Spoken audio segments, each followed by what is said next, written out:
This time on Kawaii-Fi Radio, it's blown through Japan's box office, so we're talking about the One Piece film Red. They ate a fruit and turned into a pickle.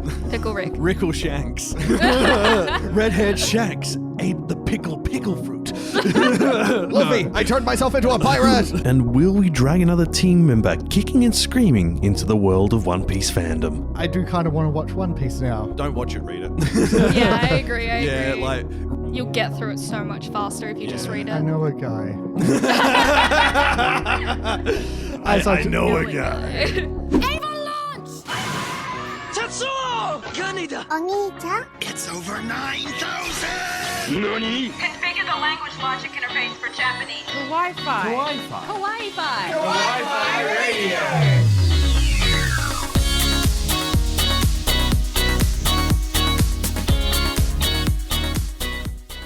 Konnichiwa and welcome. You're tuned in to Kawaii-Fi Radio, the podcast we dive into the world of anime and manga. I'm Kyle, and with me are Kenny and Tifa. Hello! Hello! We're in person again! Oh my god! Oh my god! We have been uncovided this time. Uncovided. Uncovided.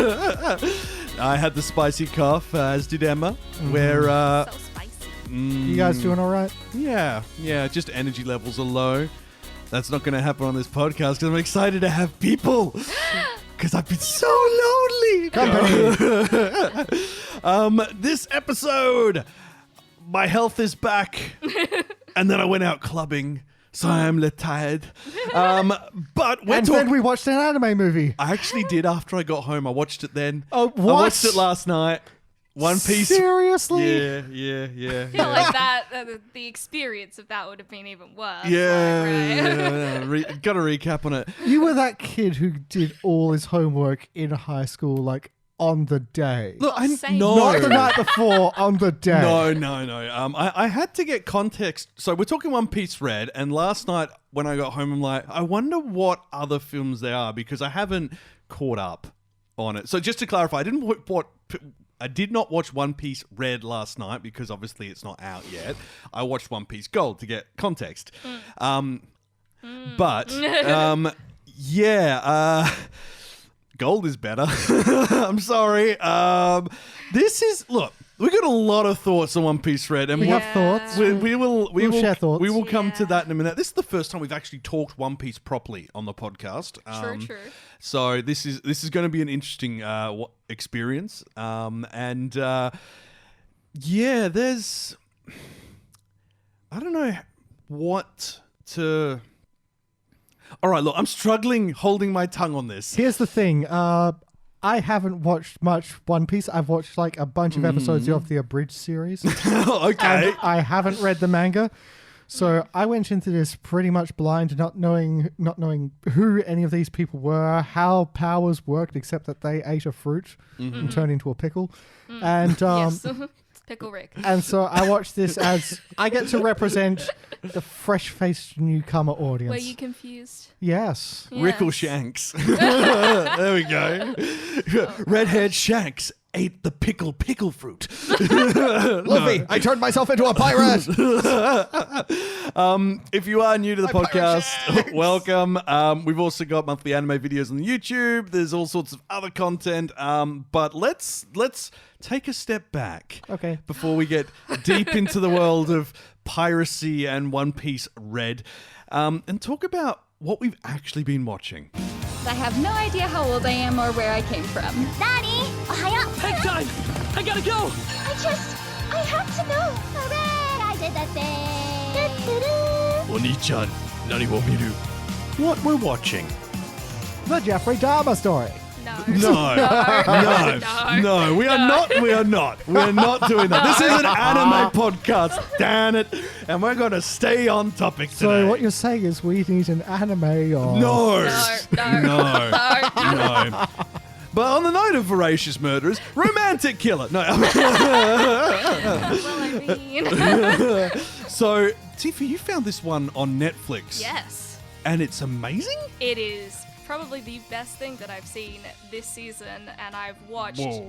And a you- lot of anime this season. I was saying, and you're a big Bleach fan too. I am a big Bleach fan. That's a hell of a hell of an endorsement. Fill us in. What on earth is a romantic killer? So, Romantic Killer has a very kind of simple premises. So basically, there is this character, Anzu. She loves her video games. She loves her chocolate. She loves her cat. She basically just stays indoors. Can relate. Indoors. God, she's me. And just like, yeah. So she's quite relatable, right? And she's pretty chill, and she gets a new video game that is delivered to her house. She plugs in this video game, or puts the disc in, and she's like, this seems kind of odd, but she starts the game anyway because, she needs something to play.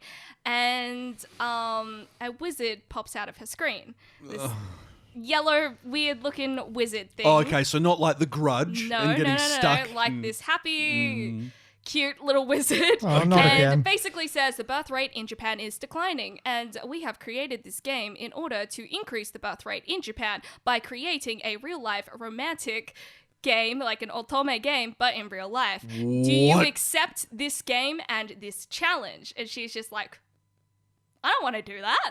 I just want to play like actual games. Why the heck would I want to do that? I don't care about people romantically, And then the wizard's like, you already pressed start. Here are the terms and conditions. This is what's going to happen.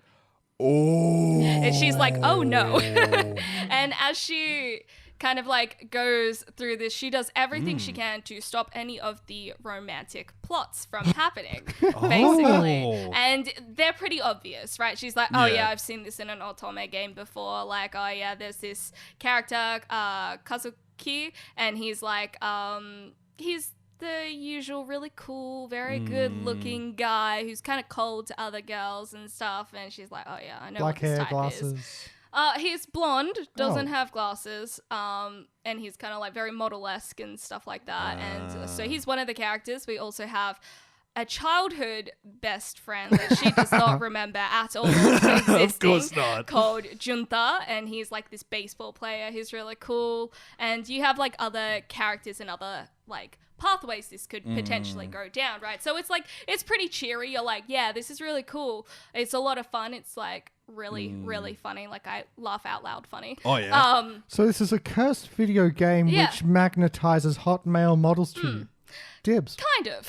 Yeah. But the thing is that it matures very quickly. So the tone of it changes quite fast. So it shifts from that happy-go-lucky comedy into something a bit darker? Kind of, yeah. So we have a really good discussion in this on anxiety and panic attacks with one of the particular characters. I don't really want to spoil too much, but like, and that storyline starts quite early on, but leads to kind of a more serious route towards the end as well, which is quite interesting.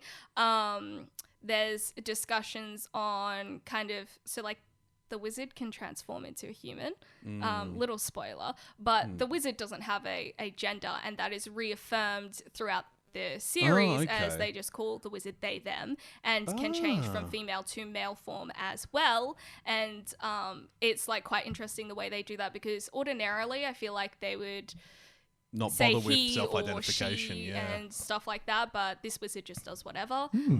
There is discussions on being forceful and assault as well, which is really well done.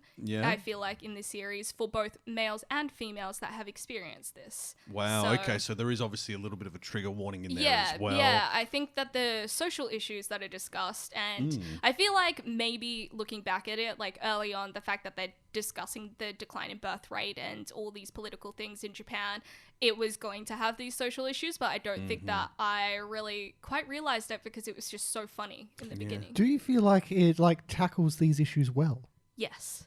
I think it does a surprisingly good job at looking at all these particular issues without going overboard as well. And I think that the way in which it goes down, because this stuff kind of does happen and does readily happen in Japan specifically in a way, I feel like it's really, really well done, because you really like get into it because it's just so funny. And then as it slowly shifts and becomes more serious, even though it's still lighthearted, you're like, wow, okay, like this is really like, and you really feel for it. There's so many like little twists that you just don't expect, and the routes don't always just include the males. Sounds okay, genuinely great. So basically, anyone that has like a 0.01% chance of possibly being a romantic interest is included. So interestingly, this is definitely a series that was made for Netflix. And I don't mean that thematically. I mean just production. It's an ONA, original animation. Runtime varies from episode to episode, which means it was never intended to go on TV. This was intended to go directly to streaming. This isn't a... So this series only existed for an English audience last month.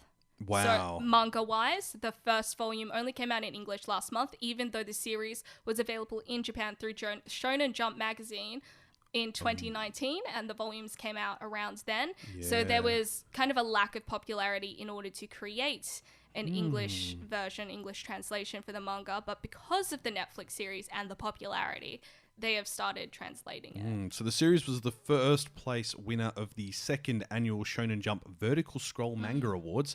And in 2020, the series ranked 12 in the Next Manga Awards in the web manga category. So it's definitely would have been had that smaller audience. But I think from an international standpoint, this...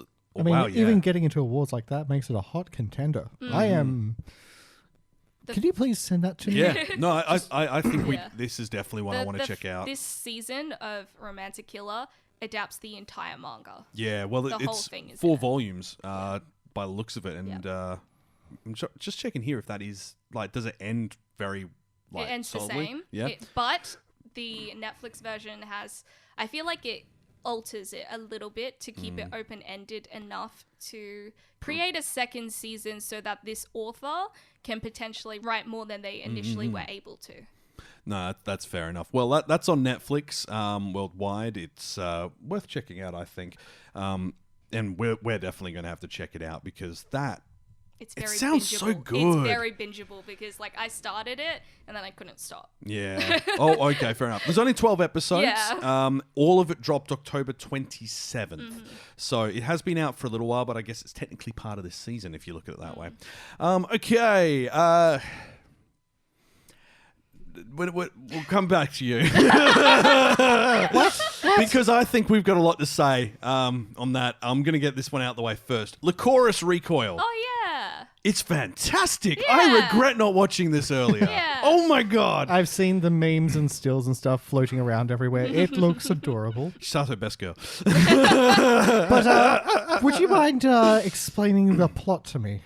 Okay, Licorice Recoil is in a future version of Japan where there's been a disaster, and that's all I'm going to say. No, basically, there's a government agency that goes around and is maintaining the peace, and that does mean like killing off like people before they cause a dangerous situation. So there might have been someone who was about to shank someone, and this army of Licorice agents are like taking them out and all that. So we're talking full Minority Report. Yeah. Killing them before the crime takes place. Well, just as the crime is about to take place. It's so that the public view of the world is not that Japan is dangerous, it's that Japan is safe. Japan is always safe.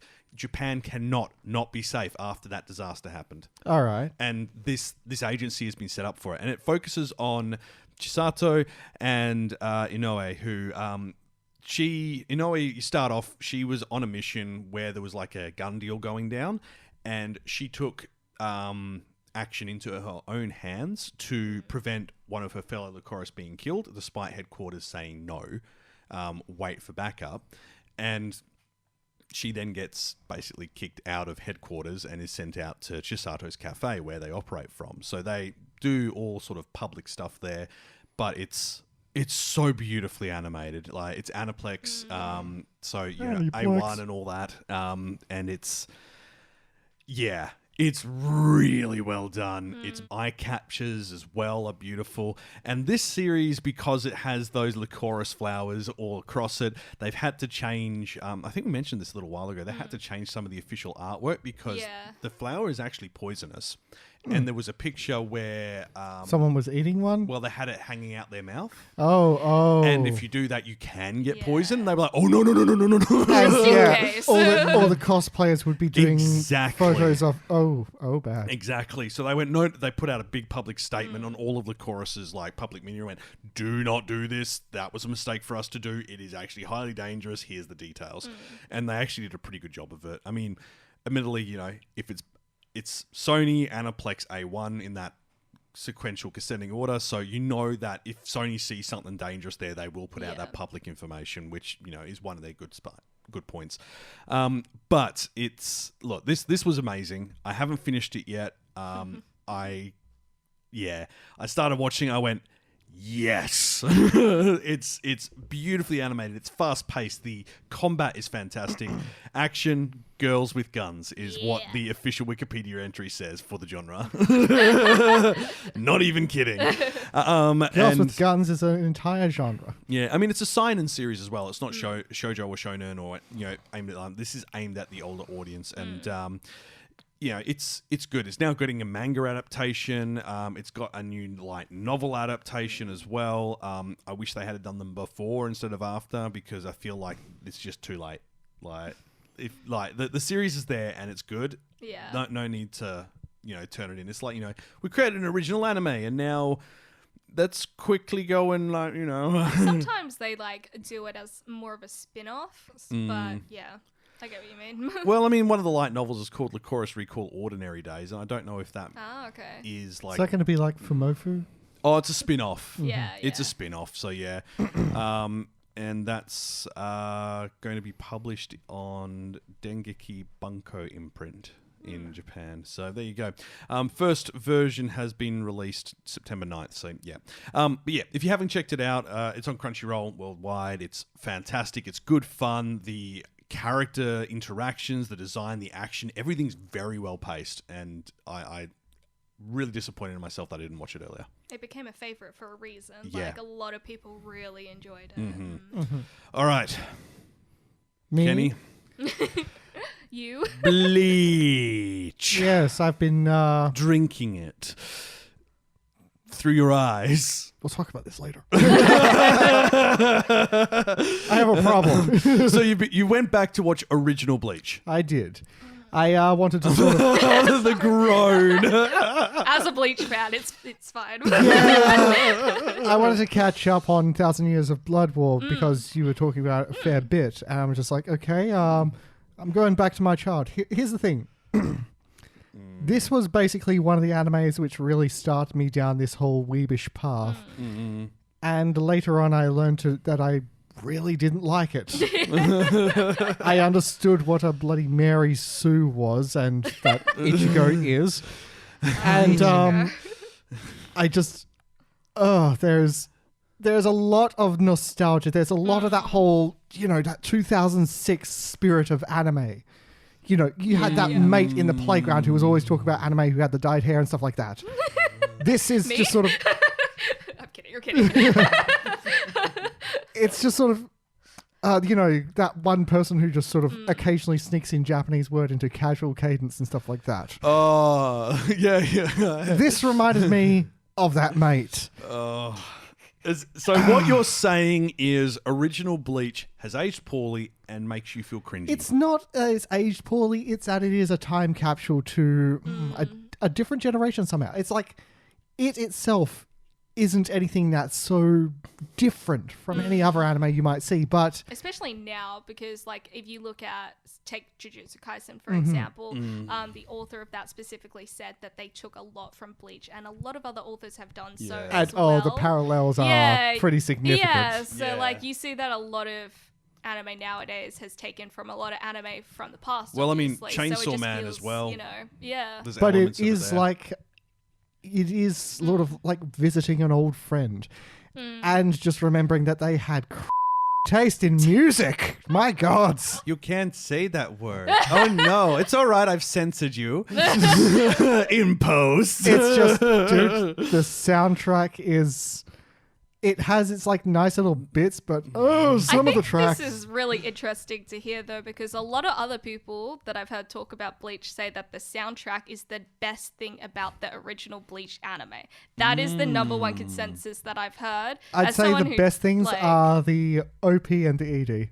I mean, on that's each fair, series. but like, But not the actual soundtrack during the episode. Kind of I no. think that's kind of interesting though, because I think a lot of people have said they really enjoy I'll Bleach fight them. specifically because of the music as well, because the music adds something different to it. So. But I mean, that might be in reference to the OP and ED. Like, a lot of people don't No, understand a lot of the people difference. like the music that happens Oh, during okay. fight sequences and stuff that Oh, really okay. elevates certain arcs as well. So I think that's Okay, cool. interesting. But as someone that did not get through the original anime and just read the manga as a child, it was like Yeah. one of the first mangas I went out of my way to read. I don't really know. Yeah. And yeah, I started. Man, like I could read the notes and they were so good. Like, oh my god, the use of that C sharp in the Battle of Ichigo and the Taco Man was amazing. No, and just this was one of those animes. Like, I mean, every shonen has something like this where it just has a cast of bloody thousands. yeah. And every time they get into the slightest battle with any one of these people,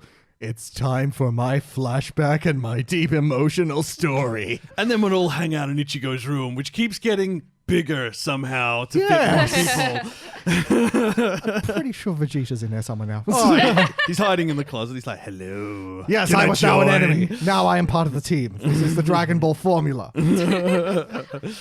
Okay, so if you guys have been watching interesting things, drop it in the comments below, either on social media or on YouTube. There's plenty to watch this season, my lord. There's a lot of good shows this season. I think we're going to have to do a segment later where we just rush back to stuff we've missed. Well, that's what we were planning to do for the next episode, There's but too next much stuff. there's too much stuff. Yeah, it's like we just pick them and then we just keep picking them and Well- try to constantly play catch up. So are you saying next episode we do because next episode we do need to talk Naruto's 20th anniversary Yep. because after that I think that's our second last show of the year actually, and then try and shove in there like, okay, next what we're watching is a back catalogue what we're watching, so we all can go and talk about something else from this year that we haven't talked about before. All right. Cool.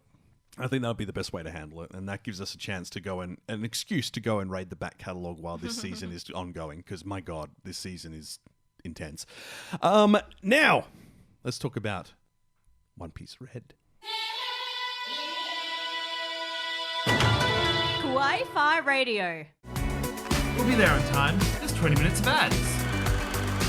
Cinema Club. Okay, but do we have to? Yes. Damn. This is the story Of a man named about Stanley. no. What is about this how story my life about? came upside down. No, this is the story of a young boy who Is it? loses his family and goes and finds his sister, who's not technically blood related to him, and then goes on a hunt to fight demons.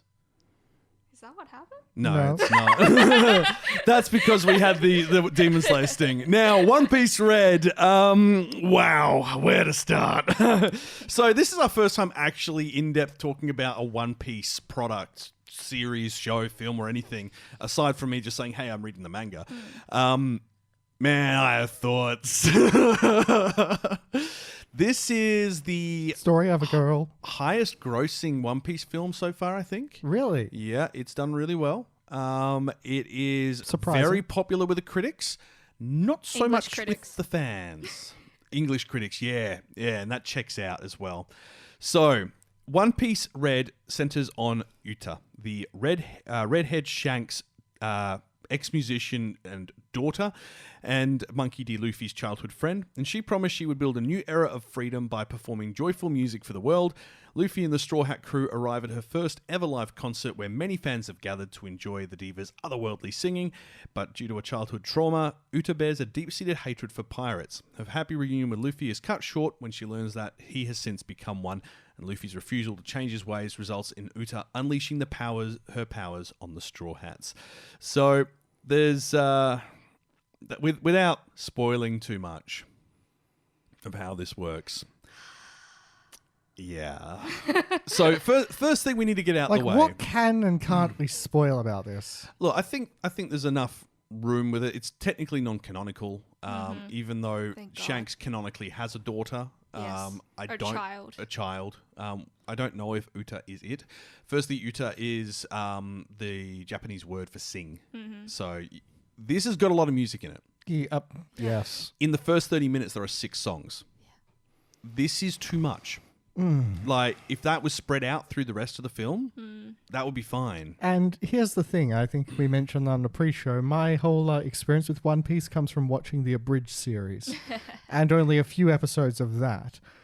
I went into this as sort of like, I'm the representation of the newbie audience. I have no idea what's going on. I have no idea who these people are. Do you still have no idea what's going on? Yes. And so I walked into this thinking, wow.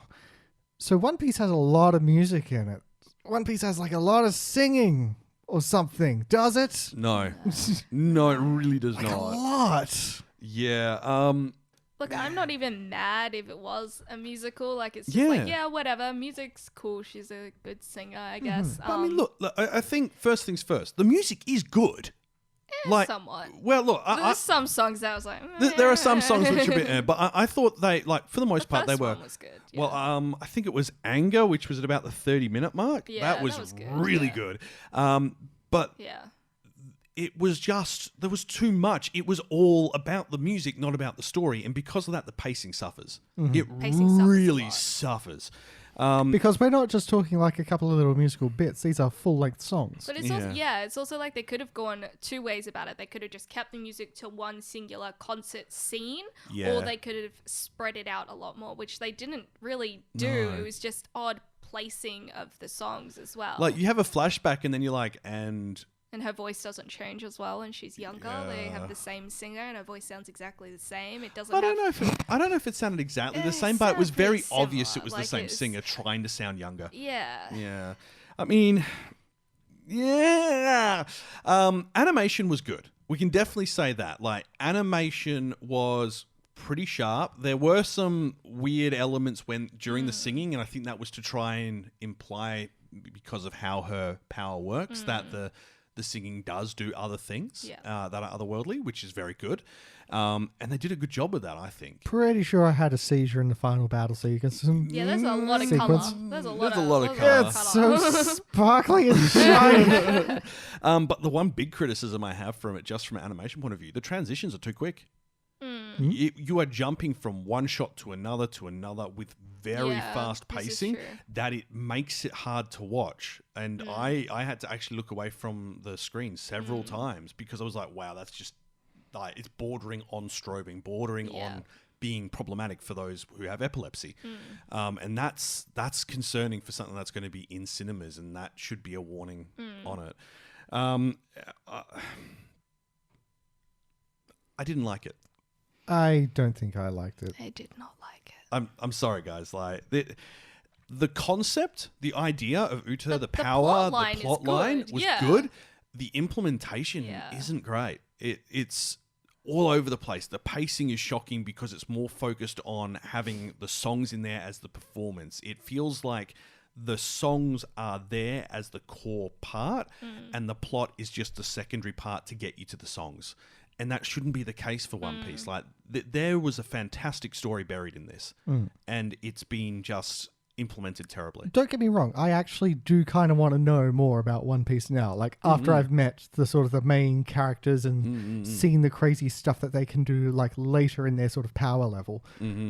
I do kind of want to watch One Piece now. Yeah. Look, don't watch it, read it. Yeah, I agree. I agree. Like, read it, get up to, like, when You'll get through it so much faster if you just read it. Fair enough. Well, in the time that I read 500 chapters, and that is equivalent, because of the filler, to 600 episodes. Wow. Yep. And I could not have watched 600 episodes in that time. I kind of want to... I know a guy. I know a guy. I'm thinking I'm going to set up a competition between me and him. He's going to watch the anime. I'm going to read the manga. We'll see how far I get to him. I mean... So look, I think with One Piece Red, there's a few things we do need to cover off on this. So, Oh boy, are we talking about suicide cults? look, I don't know if without we can talk about spoiling that. anything, Uta's character design and the voice actor performance in the Japanese dub, fantastic. And Yeah, this is the quality you would expect of a franchise this large. Yeah, I loved her as Todoroki in My Hero Academia. Yeah, yeah, definitely not the same actor at all. No, and this is kind of a polarizing film in the fandom. Like, it's 2 hours for starters. Yeah, it's very long. It's and it very feels long. It does. And then, you know, there's also the issue of. Look, I'm just going to go and read some of the reviews here over on my anime list to kind of give it. Now, this is the number 1 responded review. It says not recommended, 2 stars. I'd like to acknowledge that this is firstly a non-canonical film, although we'll get back to this. And it's non-canonist doesn't change the fact that although being a movie that doesn't inscribe in the timeline, it's pretty incoherent. The movie is a huge purge to watch, and I've seen a lot of people online stating that this is an incredible movie. They should use these words more carefully. It has a lot of objective flaws that are not my opinion, that are, in my opinion, are simply made here to attract fans. Wow. Look, Ali Lagini, apologies, but you need to grammar. Yeah. So the good part of the movie, songs are great. Uta's singer does a pretty good job. She sings well, and some of the songs are pretty good. Most of these are the kind of Disney princess songs, however, where they caricature just talk. Caricature just talks. The character talks about her feelings, and it's really cliche. I wonder if this bloke's a victim of autocorrect. No. Or maybe English isn't their first language. Well, Ali Legini, maybe his first language is French, or maybe he's a genie. Well, he's speaking English better than I can speak French, so...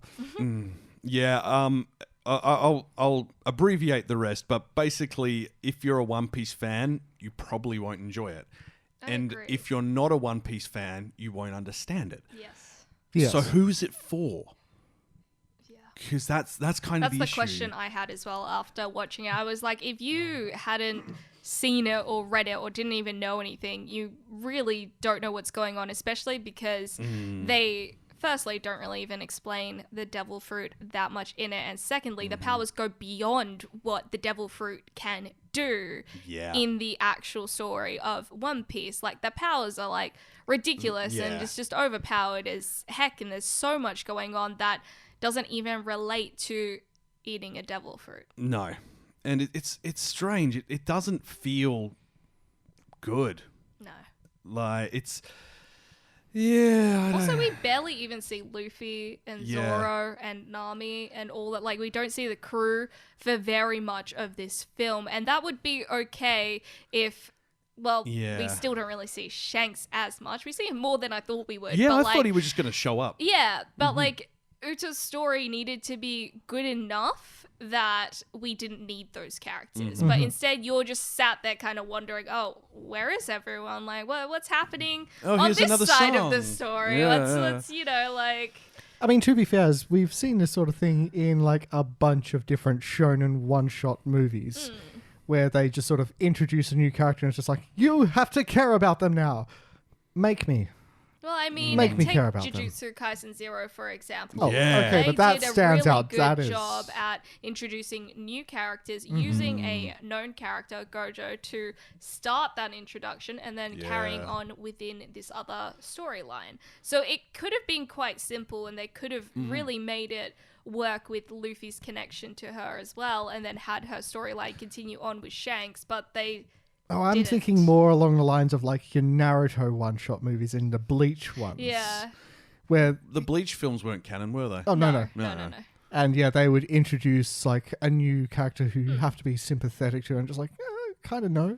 I mean, that's what we had with the third My Hero Academia film. Like, the first 2 were quite good, and the third one just felt like it was a cash grab, the World Heroes mission. Like, Yeah, it was middling at best. Like, They can't all be gems. They can't all be gems. And to be honest, I'm glad it's not canon, because it was just like there wasn't anything massively memorable about it outside of the main cast, and they tried to make you fall in love with this other character, and it's like, you've just thrown him in there and we're meant to like him. That's not enough. You need to establish this character. You need to build the relation with it.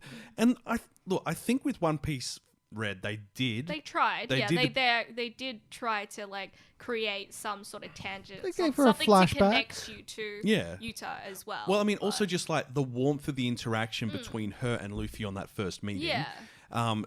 That showed you that, they had put some thought into this. But I think that my opinion is that there probably was some clause in this contract about how much music had to be in there.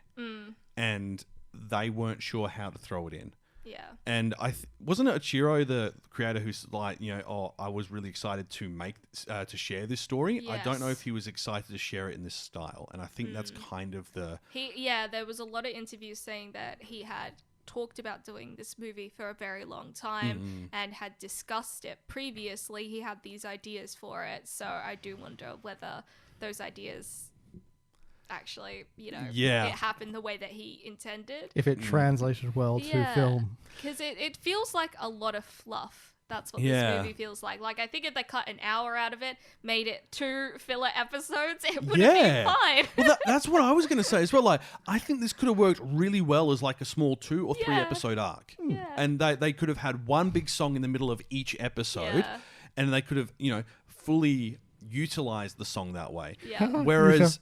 utilized. I wasn't planning to do that, but I'm just going to roll with it and pretend it was on purpose.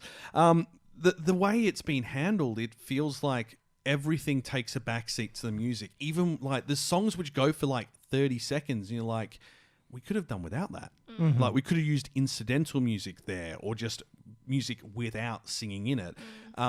Literally, whenever something happens, singing happens alongside it, and that would be okay if it was a standalone film. I mean, I get sticking to a motif, but lay off. It's just not really well integrated. No. I think is the thing. And I remember you said, like, when the opening happened, you were really taken aback by how the music just kicked in straight away, and it felt really at odds with the sound and experiences of the previous One Piece films. I got that as well. Like, I'm like, surely it can't be that so bad. early on as and well. It's just, and it's just boom, like, straight in. You're like, okay, we're going there. Okay. I just think between this and Belle, I'm kind of turned off musicals. I mean, look, I don't think there's necessarily... I think Japan can do musical-focused anime quite well. And, I mean, look at K-On!, look at, new one this season, Bocce the Rock. It's adorable. Is it? I've been meaning to watch it because I love K-On!, and I'm just like, this looks like K-On!, but... K-On! And Komi can't communicate. Oh, combined together? A little bit. Oh. Komi is much, much cuter, but... Of course, Komi. But she is she is a small guinea pig. Oh, a guinea pig. She is a small, nervous guinea pig that needs love. But I mean, like, fundamentally, musical anime doesn't... Like, music-centric anime doesn't have to be all about the songs. It can be about the experience, the performance, the stuff behind the scenes, how everything interconnects. And I understand in this case, Uta is using singing as a way to use her power. And okay, fair enough. But you need to temper that. You need to balance it with the story so one doesn't overpower the other. And that haven't done a good job of that. It's all about the singing. If you are not a musical fan, you will hate this film.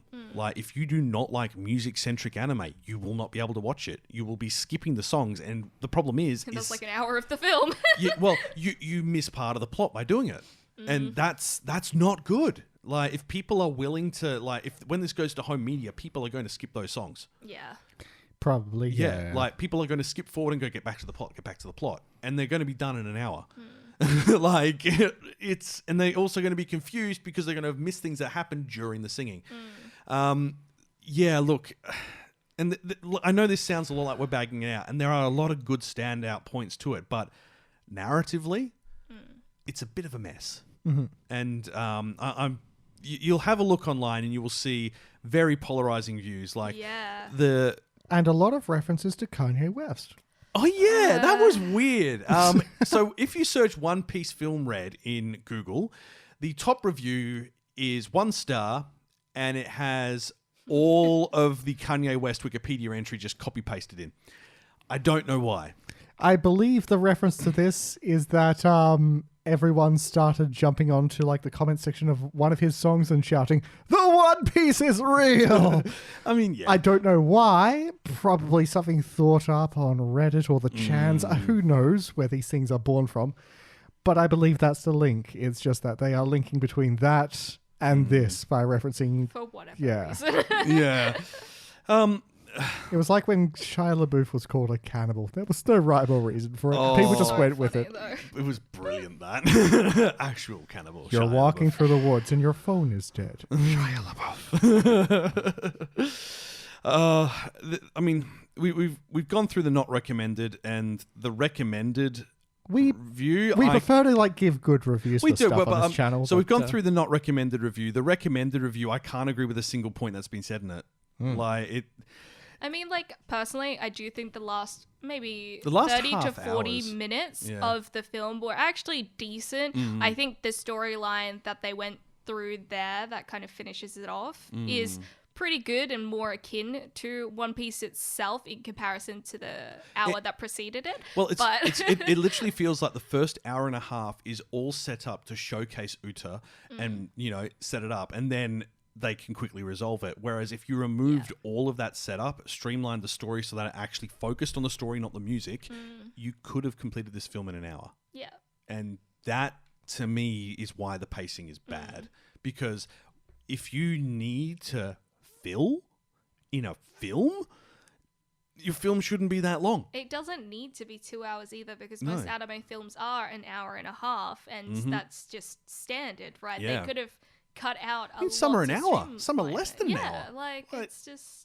This is one of those ones that would have benefited from being a series or part of a Yeah, series. like a limited thing Rather or than an a full OVA or movie. something. Actually, yeah, if they had done this as we said this earlier, but if they Yeah. had done this as a 3-part OVA, it'd be perfect. Like, release it as that, and then they can do the film version of it afterwards and put that in the cinemas. Do you know what I did love though? I loved seeing Usopp dressed up as a KISS member in the very beginning. Yeah. It was beautiful. I was like, wow, I really love these outfits I that they're know, going right? for. And Chopper with all his glow sticks I in thought it there. was so That Also did the draw me in. bear. Yeah, I know. He's just like Sorry. every now and then, "Doop, sorry, Yeah. sorry." So there's a bear character who's from one of the other crews, and he's got like a how do you explain it? He's got like a backpack which puts out flags and lights, and it has Uta's branding on it, like very hardcore, like idol ass, like fanboy, And it's it just developed a fault where it just activates every now and then while he's talking. and then he just keeps apologizing, like sorry, and then someone will be saying something serious, and you go, the back end, he's like sorry, like I respect that comedy. look, I think the comedy elements that were interlaced throughout it were done well, and I think importantly the characters stayed true to their personalities, like the Yes. existing characters. I mean, obviously for Kenny you haven't seen that, but it's still them. It's not, completely removed from reality. Like we've seen that with some of the early non-canon Dragon Ball films where characters would behave completely at odds to their personality. Like, Goku being okay with killing someone, for instance. Like, Yeah. that's, completely against his thought pattern. So, yeah. Go figure.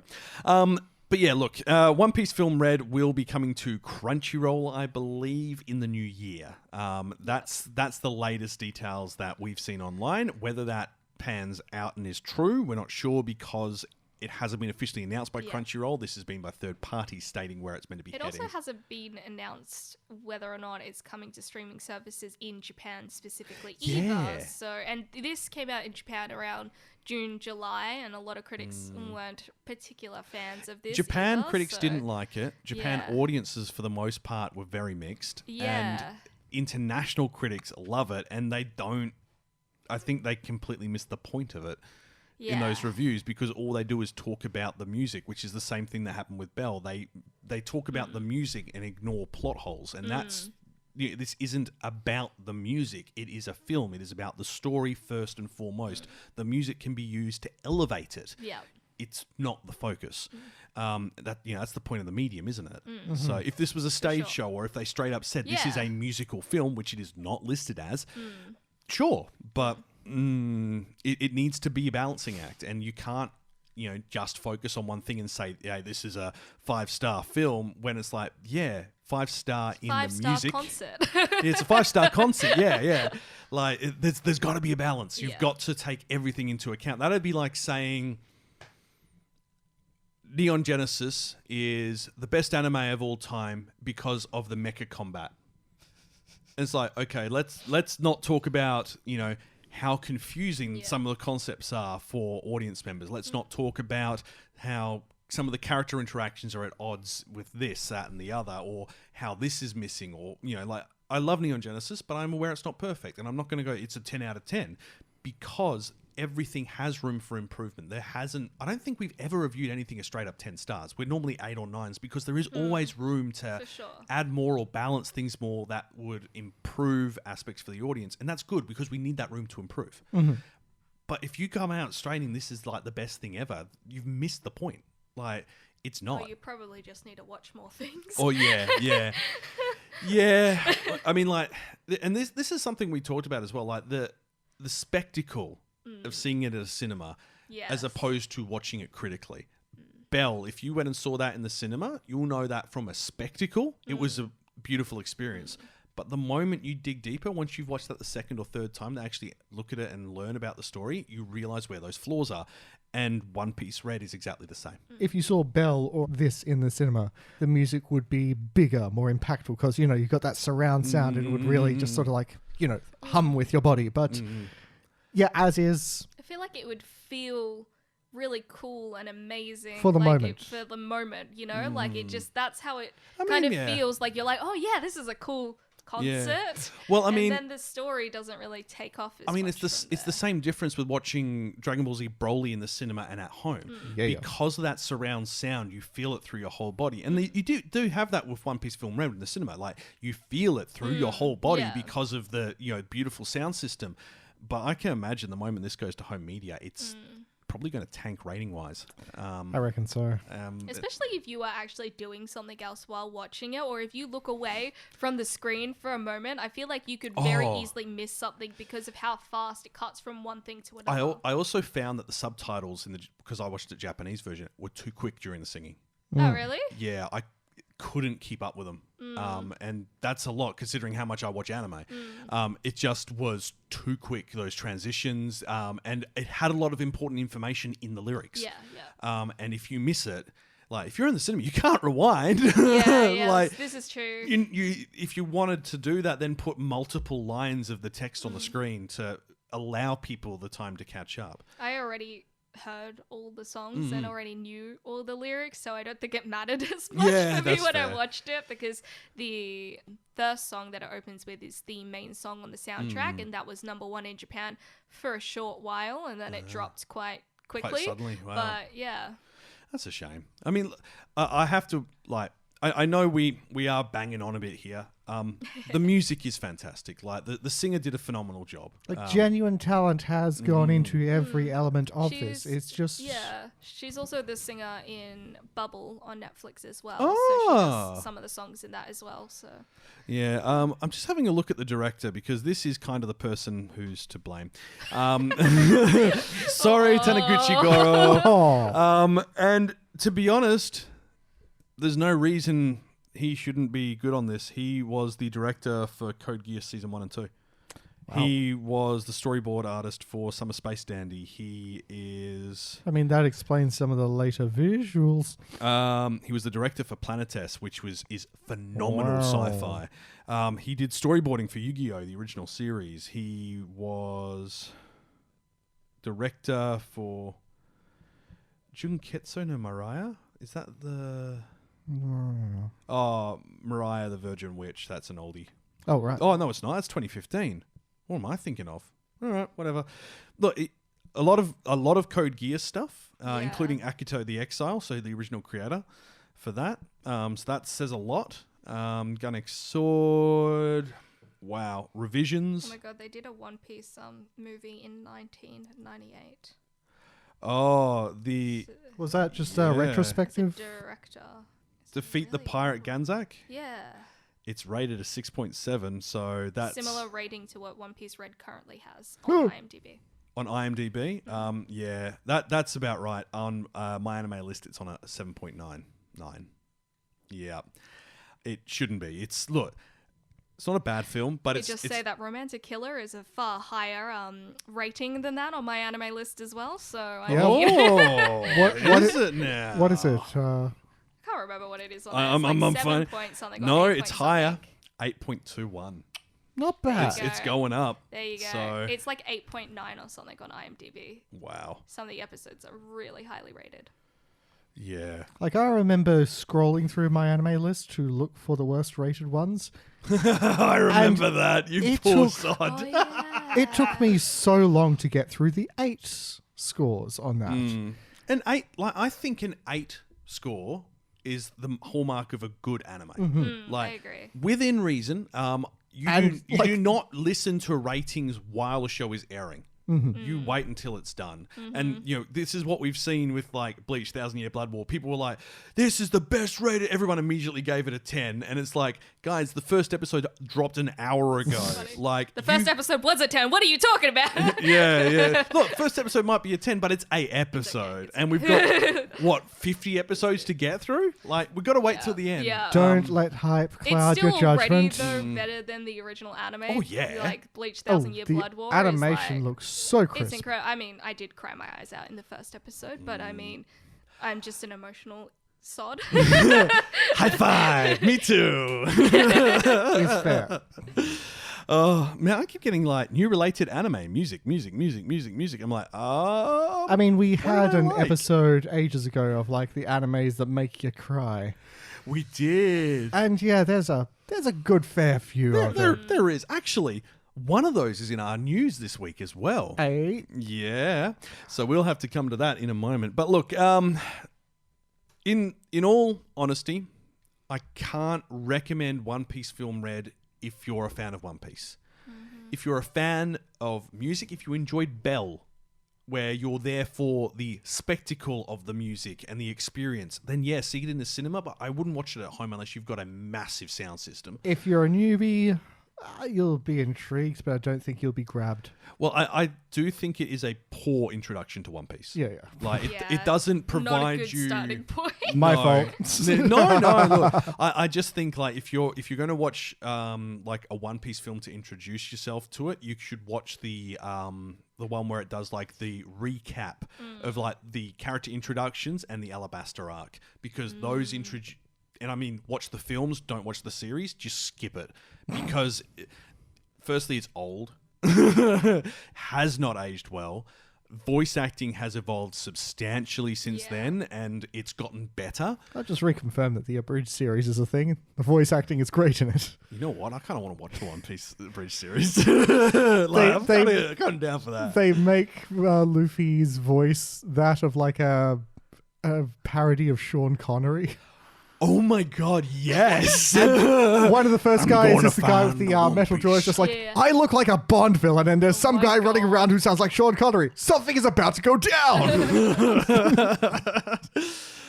Did you see that lad? I burst his spleen right out his tear duct. I was going to say, I used to be able to do a good Sean Connery impersonation, but now I rely on yours. It's so much better. Now you can only do an impression of Michael Caine. Oh, Michael Caine is quite a beautiful man, and he does do a wonderful role of being a butler and making sure you're well looked after. If you go down a little bit deeper in the voice, This is a story about how my life got flipped, turned upside down. when the Batman moved in below my house. Anyway, New podcast idea. no. Film reviews as told by Michael Caine. George J.D. did not need to exist. Well, no, I didn't. Look, if I'm going to be perfectly honest, if we're giving One Piece Film Red a rating out of 10, where would you put it? Hard 5. Hard 5? I was going to say 5 as well. I'm going to say 4. Like, yeah. Like, I've seen better, I've seen worse. I mean, look, I feel like the end part elevates elevates it. For me. it. Like yeah. the first hour and a half, like a 2.5. And then after that, an 8. Like that last, well, 8's probably a bit Maybe like a 7. Maybe Seven, a 6 7 to 6 or 7, yeah. It's good, but it's held back by what happens before. Cool. All right. Now that we've done with ruining your afternoon, Sorry. Gomena, sorry. Shimasen! Oh god. Let's get on to some anime news. Kawaii-Fi Radio. Tonight on Anime Communique. Great story, compelling and rich. Nothing brings ratings up like a little controversy. Ooh, controversy time. Hit me. Wait, that was the rest of the episode. There's no controversy this news. Oh, so we're not talking about Twitter. No, we're not talking about Twitter or I mean, there Pixiv. is- oh, That's okay. on the pre-show. We don't talk about Elon. No. Actually, on that note, during this show, Donald Trump's had his Twitter account reinstated by Elon Musk. Didn't everyone vote no on the poll though? They did, but Elon doesn't care. He's like, this is not a democracy. He looked at the poll and He's said, just screw the flexing. rules. He's like, I have do money. whatever I want. Pretty much, yeah. Like it's oh god. Cool. So avoiding politics. Always plenty of stuff to talk about in the news. There's been a lot the past 2 weeks, but nothing. There hasn't been anything massively stand out. It feels like we've had lots of sequels announced. We've had lots of information on new and up and coming shows, trailers, artwork, songs dropped. But outside of that, it's kind of been a little bit... Oh, actually, no. There is one important thing we do need to talk about first, which is not controversial and is quite wonderful. Studio Ghibli is animating a Star Wars short. Zen, Grogu, and the Dust Bunnies. That's the image there, Kenny. There's like a little thing on Disney Plus as well that you can click on for it now. Aww. So cute. So yeah, look, anything Ghibli we tend to be pretty interested in, especially when it's got the Dust Bunnies in there. Yeah, Ghibli and Disney have had a long-running relationship. Well, it kind of went up and down for a while there. Oh, yeah. But it exists. It does exist. It does exist, that relationship. But look, that's is that on Disney Plus now? Or is it just like they've got the preview for it? I don't know if it's like completely on Disney Plus now, but there is a banner for it. There is a banner. I mean, Let me. I can click on it. Hold on. I'm open up the article and actually, instead of just reading the headline, it will start streaming on the Disney Plus service on Saturday, 3 a.m., 5 p.m. Japanese Standard Time. That was last weekend, so it's out now. That's what I thought, Yeah. but I didn't want to say just in case I was wrong. Look, it's been a week. It's been a very busy week. But look, it looks very cute, and I'm quite pleased to see something from Studio Ghibli in the meantime.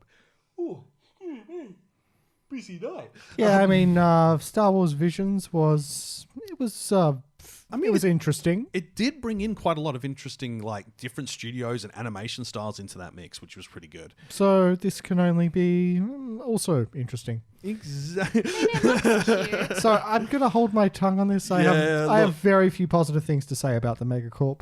Yeah, that's fair. Like we've It's only discussed 3 this. minutes long, this video. Yeah, it's a complete like short. So let's talk about something that we did mention in the podcast, an anime that make you cry in the podcast in the previous segment.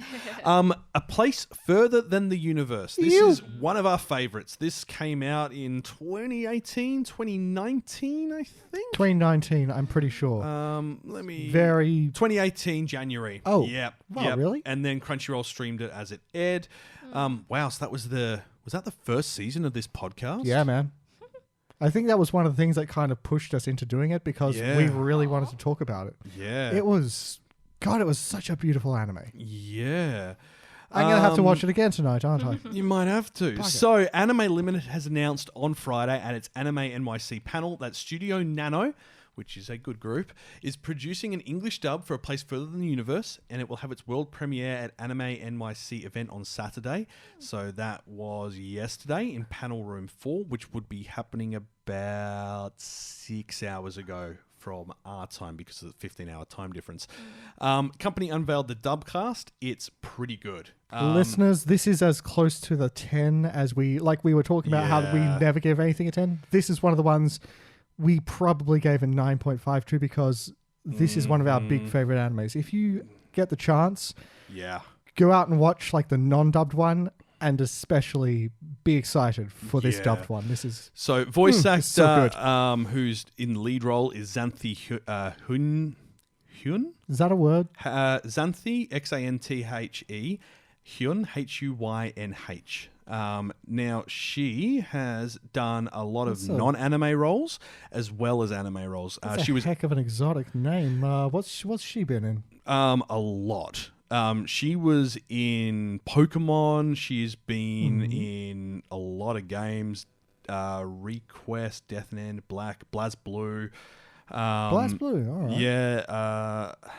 Kaiba-chan as Patty. Aiko. Man, she was Aiko. in the Belle movie as well. She was in Black Clover, Black Rock Shooter as Kuroi, who's the main character. Brand New Animal, Carol and Tuesday, Cells at Work as the Platelet. She was. I love it already. Yeah.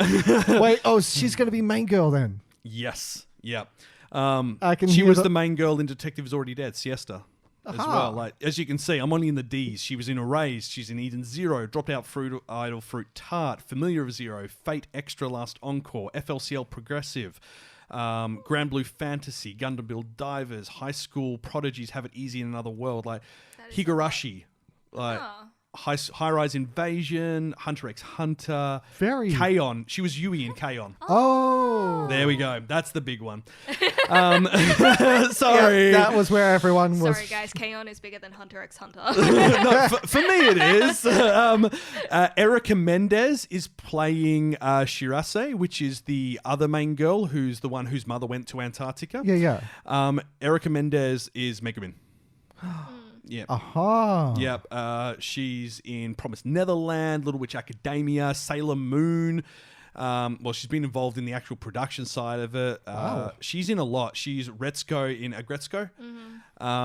She was in Berserk as well as Rickett, which is surprising. Cells at Work, the Regulatory T Cell. Yeah. Yeah. Yep. Yeah. Very good. Danganronpa. I'm trying to put these characters into like Hunter x Hunter. Horimiya. I'm trying to put these characters into place further in the universe, and yeah, it's coming together.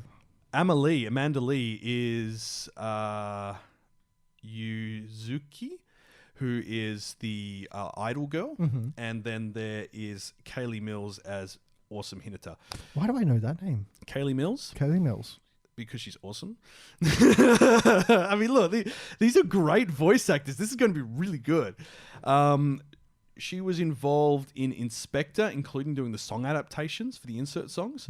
Tonikawa Over the Moon as part of the directing of the script, and Vivi Fluoride Eyes song. Cells at Work as well. Man, they're all in Cells at Work. Blue Period she's in. A Sentence of a Bookworm as Freda. Yep. Ghost in the Shell, the new version of it, is one of the new characters. Double Blair. Yep. You didn't enjoy that. You really didn't. Hey, guess what? Also in Hunter x Hunter. They just grabbed the whole Hunter x Hunter and Cells at Work cast. Yumiko in Cyberpunk Edge Runners, which was the character who appeared in episode 8. So just a small one. It says Dragon Ball Super. She's in the Bang Zoom dub, but it doesn't say who. Yeah, look. But so yeah, we're talking very, very experienced. She was Alice in Sword Art Online Alicization. Aha. Yeah. So look, this is going to be a great cast, and there's so many more people involved in it as well. There's Christina V is in there, Morgan Laurie, Caitlin Elizabeth, Cassandra Lee, Daisy Guevara. There's a lot, and they're all tenured, good, high-quality voice actors who've, have shown that they can impart emotion into their voices. So this is going to be amazing. And Anime Limited is going to be releasing a collector's edition Blu-ray disc for the series. I suspect following that, Crunchyroll will probably make a deal to then get the dub. Hopefully. I mean, they are the hub of anime, as they put it. So, they don't have everything. All your anime in one place next season. We forgot to announce the anime we had. So where did the original Bleach go? Huh? Yeah, how did that? Didn't even announce that at all. No. Okay, cool. There's the controversy for this news. Inspector, which we did just mention. Anime's second season has released its third video. January 8th debut. This has been delayed and delayed and delayed because of COVID. The studio and the staff have had a horrible run. Yeah. So I'm very glad to see that they've gotten to this point. And if you haven't watched Inspector, it's adorable. It is funny and goofy, and it's got a bucket load of Japanese lore and mythos in there. It's worth checking out. And the main characters have really good chemistry. They do. They really do. Like, they really play off each other's, how would you put it? Like, they share, like, an interesting dynamic. They've got a really good dynamic. Also, like, season 1 had super buff lady with hammer, which I thought was hilarious. Okay, Makoto Shinkai's latest film, Suzume, has finally opened in Japan. It earned 1.88 billion yen in its first 3 days. I'm given to understand it utterly crushed Marvel. It did. Thank goodness. $13.5 million in 3 days for an anime film in Japan. That's good innings. It sold 1.33 million tickets. There's been a lot more buzz around Shinkai since his last effort. Yeah. Everyone was taken aback by Your Name. Yeah. And then Weathering With You took off, and everyone's just like, okay, so it's very similar, but it's still beautiful. Well, me and Tifa were talking about this on chat, and I adore Weathering With You. This is probably more to do with my inclination towards the sciences and my interest in global warming and how it's all changing, and that film was a message about it. Yeah. And because of that, I think it didn't resonate with a lot of people because it was quite confronting that idea. In comparison to like a romance like Your Name as well. Yeah. So like it had that romance in there, and it was worth watching, especially for that connection to Your Name. And I believe this film continues that trend of continuing that cinematic storyline. So I think the world Suzume is going to be set in is post the events of Weathering With You, which is why we're seeing all those derelict buildings around Japan that have got lots of water in them because sea levels have risen. This film has outperformed Your Name. So that's the reviews as well. Yeah. Are like just phenomenal. Everyone's like, Your Name was good. Weathering With You was good. Okay, It was good, but it's like more of the same. And then they were like, this was something else. This sold almost 40% more tickets and earned almost 50% more than Your Name. Holy hell. In its first 3 days. Like, just watching the trailer alone, the music, firstly, is just incredible. Wow. That's how you use music in a film. That is how you use music in a film. Goodness. Yeah. And then secondly, it does a really good job, the trailer itself, of having mystery around it. And even though it's like telling just little bits of a story, it doesn't give you the full picture. Giving away very little. Yeah, exactly, in comparison to a lot of other trailers. So you're actually quite intrigued by what do you mean there's this like magical chair and what is happening here? Like, so it's interesting. This opened in Japan on Friday. It has immediately tops the box office, as you'd expect.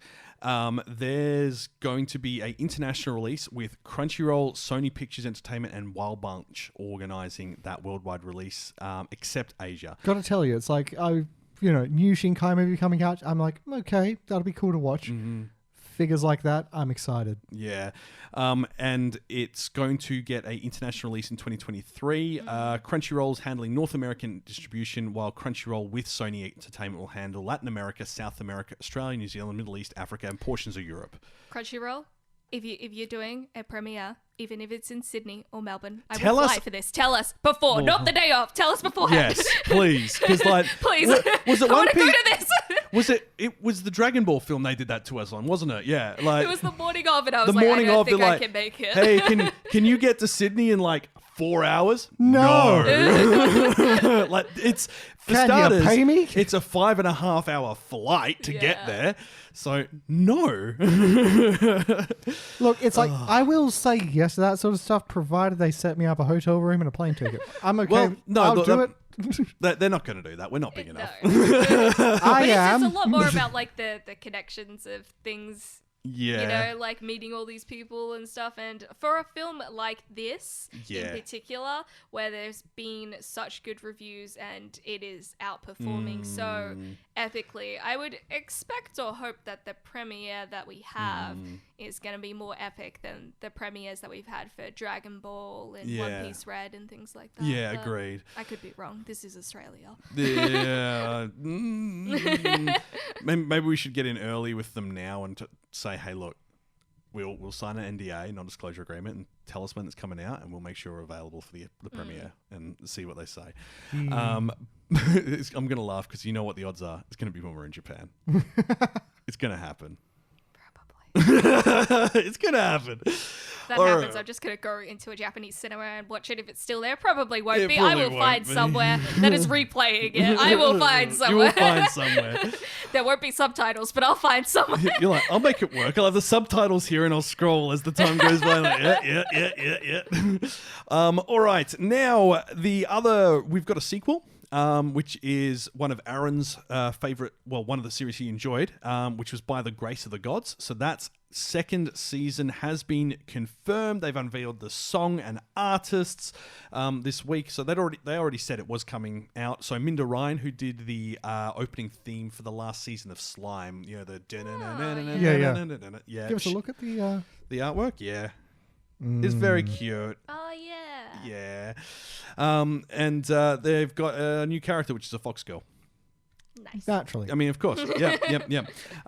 This is the slime ranching one, yes? Yeah, they've changed who is in charge of the script. Not sure why, but it still seems to be with the same studio and everyone else. Maybe there was a scheduling conflict. Who knows?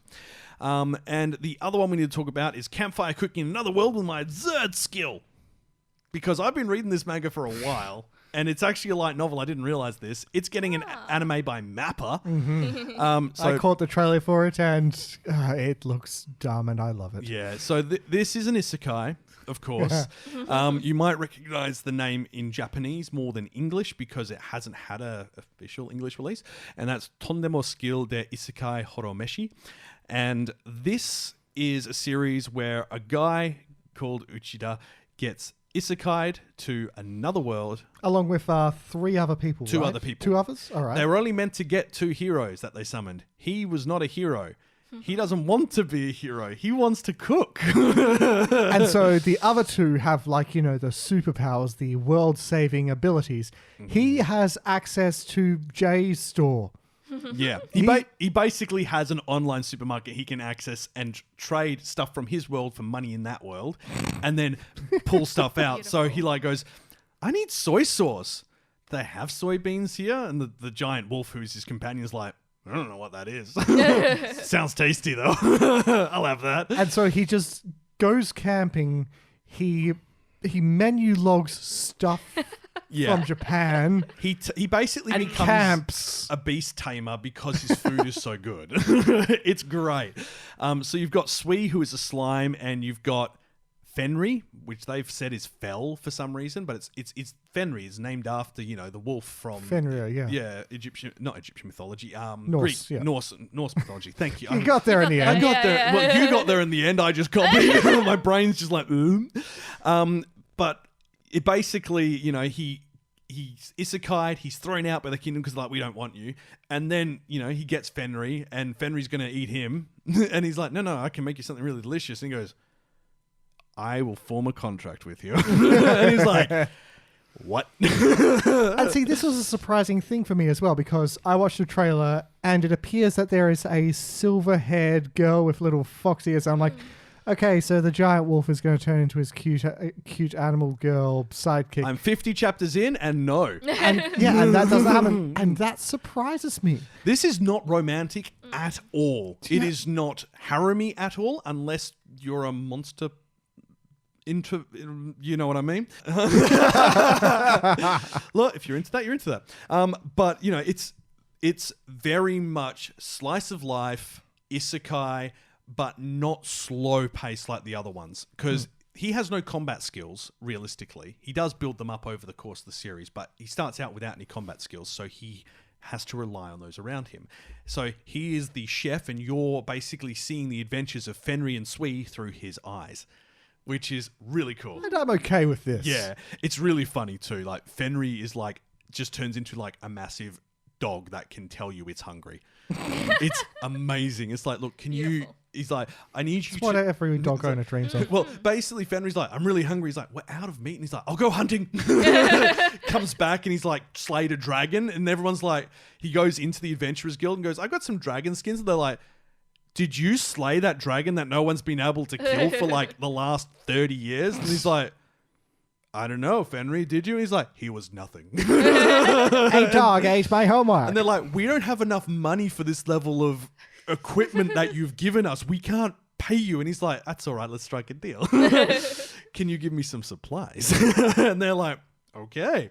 So yeah, it's brilliant.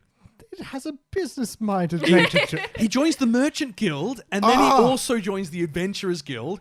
He goes adventuring, but he's obviously, because he's not a high-ranked adventurer, he can't get the high-level quests. So Fenrir gets an adventurer's tag, I think, which fell. I don't like that name. It's Fenrir. Like, embrace the mythos. Like, go for it. Fine. I'm reading the manga. It's great. It's so much fun. I haven't read it for a couple of months. I've been one piecing, and I need to get stuck back into it because it's so much fun. But yeah, look, this is going to be good. January's looking to be a really good lineup. I'm very excited. And the last thing we do have to mention, High Dive has acquired Oshinoko Idol anime for 2023. Now, this is an anime about a doctor who's reborn as an idol's child. It's going to premiere with a 90-minute episode, and this is by Aka Akasaka, the creator of Kaguya-sama Love is War. Is this an isekai? I guess it's not another world. It's a reincarnation story, though. Rie Takahashi is voicing Ai, the main character. Reincarnated as a slime doll? Slime doll? Just... I love that so much, but it hurts. It hurts. Aaron's not here. I have to supply the cringe. So the manga story begins with Goro, a doctor who coincidentally handles the childbirth of his favorite idol, Ai Hoshino, who took a hiatus from the entertainment industry to give birth to her twin children. However, just before Ai gives birth, Goro dies from an accident and is reborn as one of her children, Aquamarine Hoshino, with his memories fully intact. It is a comedy as well. It is also quite heartfelt, and it also has drama. I have questions. I'm so, I've been resisting the urge to read this. The manga won first place in the 7th Next Manga Awards in 2021. It won the Best General Manga category in the 46th Kodansha Manga Awards this year. It was nominated for the 26th Annual Tezuka Osama Cultural Prize this year. It's been nominated for the 14th and 15th Manga Taisho Awards, ranked number 7 on the list of top 20 manga for male readers in 2020. And it has over 3 million copies in circulation just in Japan. This gives me more questions. I have more questions. It's going to be so good. The Tezuka Awards aren't a small thing. They're and not. This sounds... Yeah. Questions! So, look, I'm sure when this comes out, we'll have a full episode debriefing on it. This looks... It we looks will. great. Does it? Yeah, look. Yeah, does it? It's premiering with a film, basically. Yes. What? I just really hope they balance the idol element correctly with the story element. We don't want it to be all about the singing. What? It needs a good balance.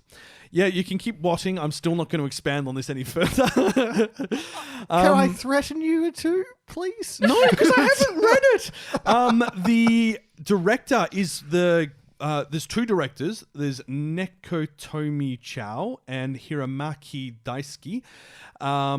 Nekotomi did Love is Like a Cocktail, which is the couple where they're having drinks together. Yeah. And Hiramaki did Selection Project, which I believe is an idol series. It's being animated at Doga Kobo, who are very quickly becoming one of my favorites. Their animation is beautiful. They always fit it correctly, I find. Series composition is being done by Tanaka Jin, who did the Misfit of Demon King Academy. And Hirayama Kana is designing the characters. They did the character design for Rent a Girlfriend for the series. And the character, look, say what you will for Rent a Girlfriend. Very nice. It was beautiful, nice. the art style. So look, there is a lot of people. Oh, fun fact: Akasaka, who wrote Kaguya-sama Love is War, is writing this but not drawing it. Yoko Yari, who did Scum's Wish, is the artist. I believe. Yeah. Oshinoko translates to my Stan's kid. Oh, this is good. You two are just like, this is awful. And with that bombshell, Kawaii-Fi Radio.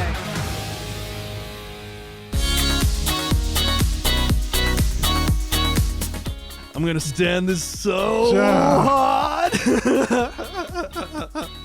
That is where we're going to leave things for this episode. Thank you so much for listening. We cannot stand anymore.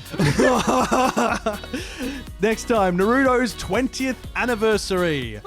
We should have done this earlier when the actual event was, but look, Maybe. I think that kind of got drowned out with all the other stuff that was going on. It's kicking off with a series based on Boruto's son, Gigato. I can't back that up.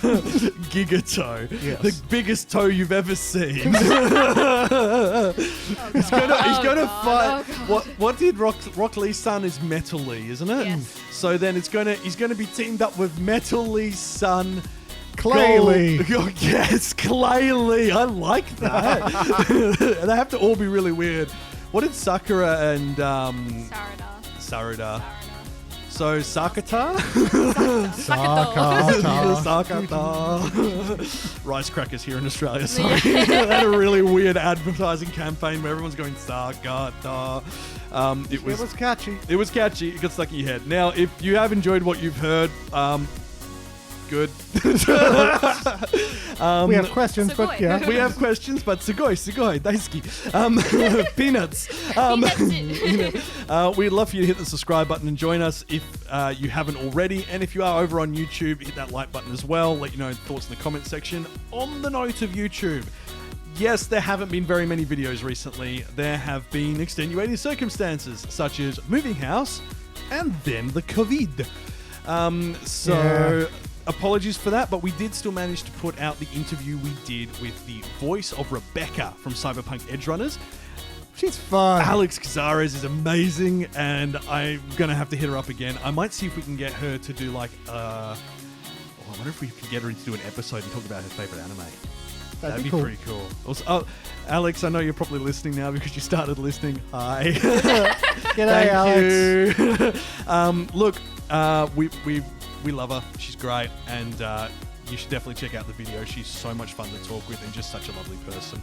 Now, if you would like to support the channel, we have a Patreon. We've got extra content on there, including the pre-show, where it is not in our PG bracket that we keep the main show. We talk about all kinds of stuff, and we're allowed to say the naughty words. All kinds of things, yeah. Look, we went pretty dodge this week. There were a lot of tangents in that one. There were a lot of tangents about a lot of saucy things that is not suitable for the main podcast. But look, if that's your cup of tea, we need an outlet, otherwise it leaks into the main podcast. Yeah.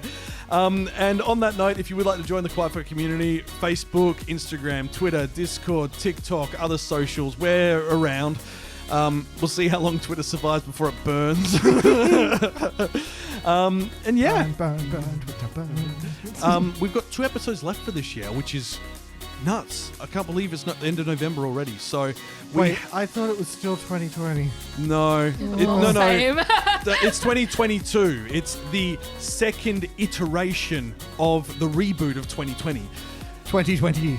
Number 3, Electric Boogaloo. Well, 2021 sounded bad because it sounded like 2020 beat us because it won. Yeah.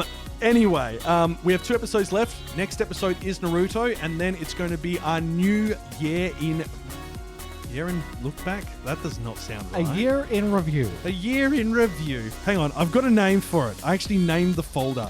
End of year wrap up. Okay. We were doing anime awards, and there will be an anime awards segment to this, but yeah, our usual format was very, very long-winded and yeah. Don't say the word! Yeah. Are we serious? Yeah. People seriously don't like the C word? It's not like it's even the big C word. No, don't. You've been listening to Kawaii-Fi Radio. Kenny's not allowed to talk anymore. Look, thanks so much for listening. Thank you for joining us and for putting up with our rambling. And Sorry. until next time, Watch some anime!